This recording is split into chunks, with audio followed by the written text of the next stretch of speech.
Harambee! Neno hili si hivyo. Mambo ni matatu. Ladies and gentlemen, good evening and welcome back to our channel once again.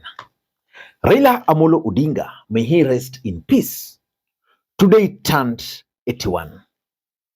And I want you guys to take this opportunity to wish Baba a happy birthday. And as you do that, I want you to observe this video very closely and tell me one thing which you picked from that clip. It happened today at Raila Odinga's residence in Karen, where Ida Odinga led other leaders in celebrating Raila Odinga's birthday.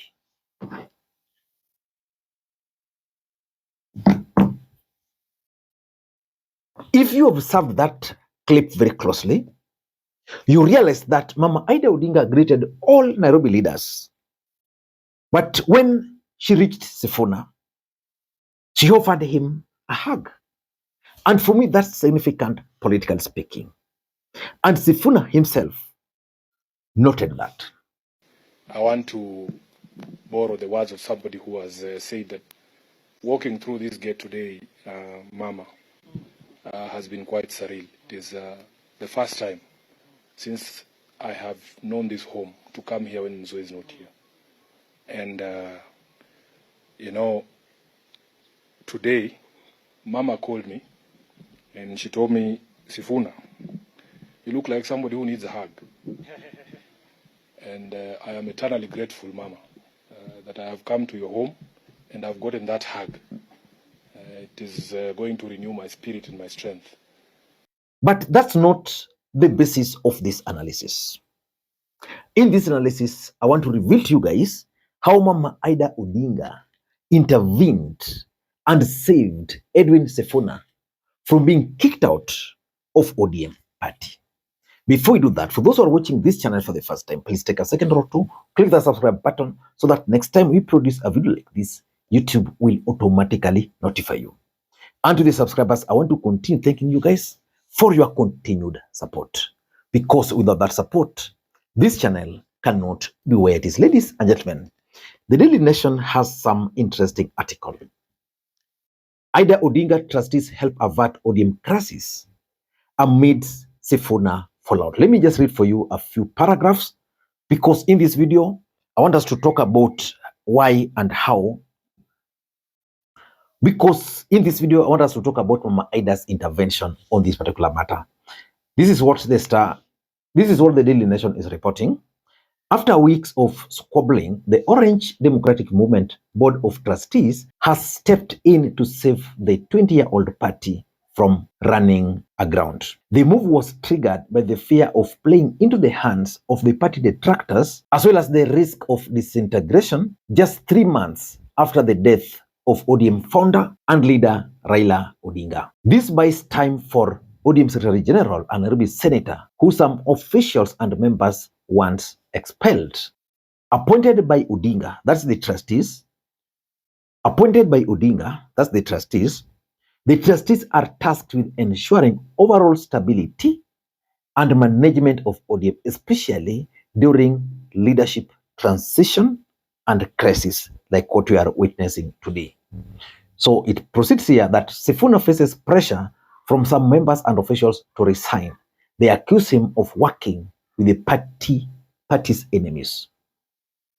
Let me just read for you this part here. A high-level meeting involving influential figures, some from the board and others from outside the party, including Odinga's widow, Ida, put an end to the campaign to expel Senator Sifuna, saying it lacks the blessings of ODM power brokers. The truth of the matter is that for those who are keenly following the political development in the party, Sifuna was under a lot of pressure to either resign or be kicked out.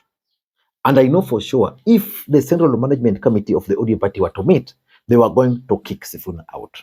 The other thing I know for sure is that the petition by the Migori Senator, Eddie Mook, would have sailed through at the Senate, and Sifuna would have been kicked out. But Mama Ida Odinga led in trying to figure out how to save Sifuna and probably ODM Party.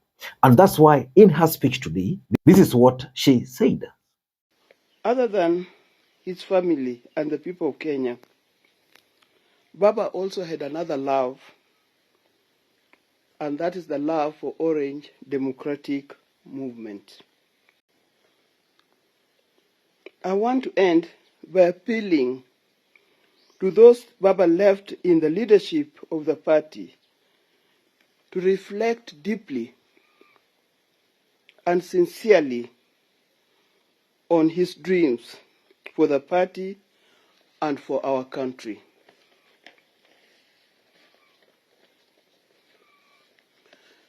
Let us approach the problems of the party by always asking ourselves, what would Baba do under these circumstances? I guess your guess is as good as mine. I'm sure Baba would tell us, let us sit down and talk. And I'm sure that's my wish, to sit down and talk our differences. I thank you all for joining us to celebrating the life of Baba today. And indeed, if you want to know that the two were in talks, listening to Sifuna. Since I have known this home to come here when Nzo is not here. And, today, Mama called me and she told me, Sifuna, you look like somebody who needs a hug. And I am eternally grateful, Mama, that I have come to your home and I've gotten that hug. It is going to renew my spirit and my strength.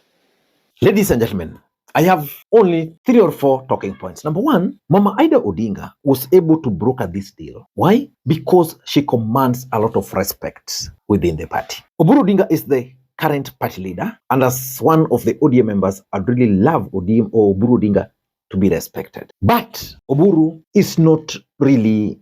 there's a way Oburu Odinga is partisan. You can easily tell where Oburu Odinga is. Unlike Raila Odinga. You see, Raila Odinga was able to manage Sifuna. He was able to manage the unit group. For Oburu Odinga, you can easily tell that he is on this other side. And when Oburu Odinga was picked, several names were being mentioned as potential successor to Raila Odinga. Most people had hoped that Mama Ida Odinga was going to be the one to be nominated, considering the fact that she has been there with Raila Odinga. And even up to today, there's still those who believe that Mama Ida Odinga should actually be the ODM party leader.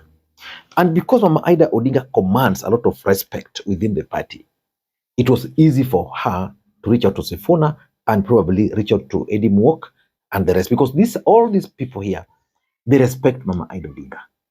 That's why Sifuna spoke. If you observe his body language, the tone, and even the speech, you can tell that because of Ida, he was able to speak the way he spoke.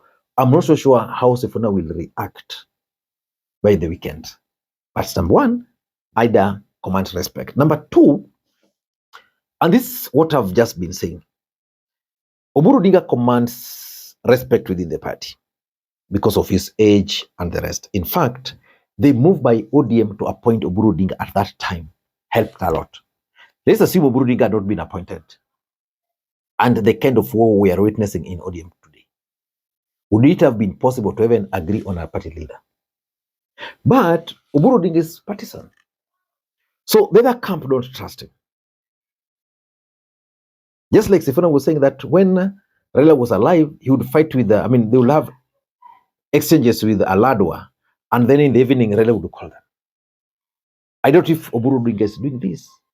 But of course, after the intervention by Mama Ida, Oburu met with Sifuna yesterday. Was it early today? Early today. Yeah. And my third take is that there is the fear that ODM party is going to be turned into a Luo affair if Sifuna was removed. I don't know. I don't understand why. Because if Sifuna is fighting with Junet is not a Luo, Sifuna is not a Luo. Why would that then be reduced to be a Luo affair or Luos fighting Sifuna? But there was that fear that if Sifuna were to leave, then the lawyer were going to leave. And that was going to expose ODM as a party. There was that fear. And importantly, there was the fear that there were some external forces who were keen on splitting ODM Party. And those external forces are either in the opposition or in the government. They don't want a united ODM. And that is the fear. And because of that, Mama Ida Odinga had to intervene. I don't know what to think. My take is that Mama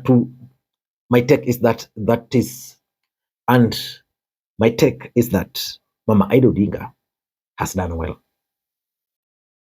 Sifuna, as the SG of the party, must also be told in no uncertain terms that is not an activist. He's no longer out to police people. Edwin Sifuna should know that he's the SG of the party. He's the spokesperson. He's the one to stabilize the party. Sifuna cannot get angry because Eddie Okech, or let's say Junet, is the SG of the party. He can convene a meeting of the SG and the party leader and the chairperson, and then they look away for a way forward, so that we can figure out, not coming to cry to us members. Why? I expect Oburu Odinga to behave the same. I expect Gladys Wanga to behave the same. In fact, those senior officials of the party. Until next time, this is Makwiny. Bye-bye.